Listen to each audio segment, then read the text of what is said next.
Okay, rode my snowmobile over here to work in the high tunnel today. Today I'm going to show you a little bit about high tunnel number 2.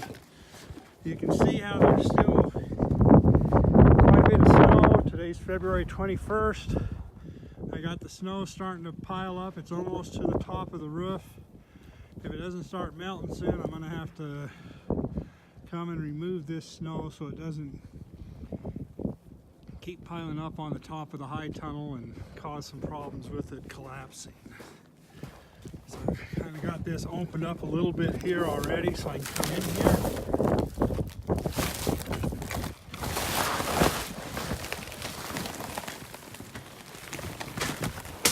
In here. Okay, this is what I call my berry high tunnel. This is high tunnel number 2. So along the edges here, this is where I keep, this along this outside row here, this row along this side is facing west. This high tunnel, it goes north to south. You're looking at the south end now. But on the outside rows on the west side and over on the east side over there, I have raspberries in there. I grow 4 different types of raspberries. I have some heritage raspberries, some autumn bliss raspberries, some Carolina cross, and then some Annie raspberries that are golden, that are really nice and good and sweet. In the middle row here, this is where I plant my blackberries. Have a couple of different types of blackberries, and this first little batch of blackberries that you see here are Apache blackberries. Now the other areas back here, if I walk down here, these blackberries here I cut all the way to the ground. These are Primark blackberries, and then Primark 45. Some of them are thornless and some of them have thorns. These blackberries on this back half are Primocane blackberries, meaning that they get the blackberries coming on them each year. You just cut them down to the ground. Get some close-up pictures of how I cut those down to the ground, if you can see that. And then they come back each year. They'll get just as big as these other blackberries, and they'll produce blackberries this year. These blackberries over here are what's called Floricane raspberries, blackberries. These blackberries come back every other year. Now, don't ask me why they came up with Primocane and Floricane. I don't know. If it was up to me and I was the one making the rules, I would call them 1-year blackberries and 2-year blackberries, something like that.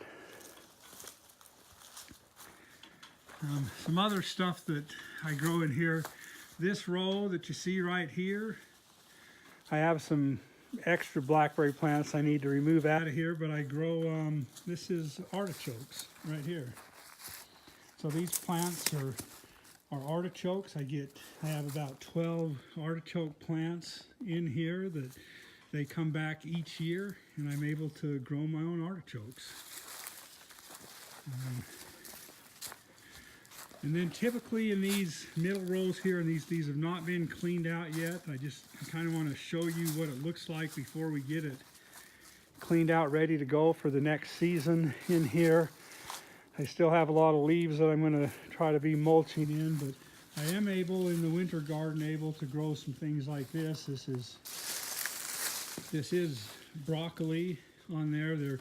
These plants have died. We once it got really cold, we were not able to produce any more broccoli off of it, so we only got that during the first part of the winter. Back there in the corner, you can see my Brussels sprout plants, and it's similar to that. The Brussels sprout plants, if I lift up some of those leaves, you can see I have some Brussels sprouts underneath there, but for the most part we got Brussels sprouts for the first part of the winter, and then it got too cold and we're not able to get those anymore. So this is my berry high tunnel. In these rows over here, these in between the, say, the raspberries on the outside and the blackberries on the inside, I'll just plant various crops in these cells here. The crops I try to plant in these cells, since these are about 6 feet wide, 6 to 7 feet wide, so you can't reach across them. I try to plant crops that I'm only going to get in there and get out once. So I'll probably plant some more cabbage, cauliflower, broccoli in here. This is just another little section of the garlic. You can see how that's already coming up and starting to develop in here versus outside where it's still pretty snowy. It's not even beginning to do that. One other little thing I'll try to point out that I try to do inside this high tunnel, that I'm still trying to be more successful at this, but I haven't been able to do a very good job. In each, these are little blueberry plants. So our soil here, my soil here is more alkaline, so I have a hard time getting the pH down in order to grow these blueberry plants. I've trimmed these back. Usually I just get say a handful or so of blueberries off of each plant, not very much, but I'm trying to grow these here. Also inside this berry high tunnel have some blueberry plants. I try to keep this soil a little bit acidic with things like pine needles, more organic methods to try to do it, but I'm having a little bit of a hard time keeping it more acidic here. Every time I water it, my water is more alkaline, so it's just kind of a constant battle, pouring alkaline water onto acidic soil, and it just keeps going back to the alkaline way.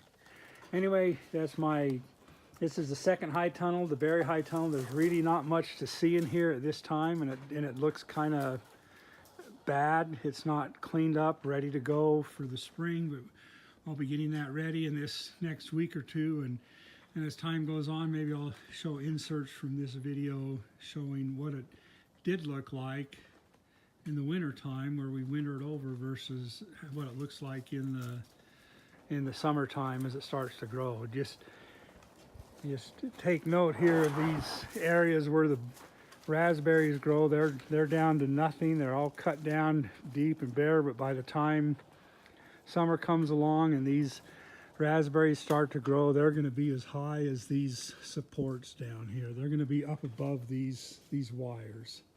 So you'll be surprised how quickly they come in and forage and just take over this area. Okay, thank you for watching, and again, please subscribe to my channel. Thank you.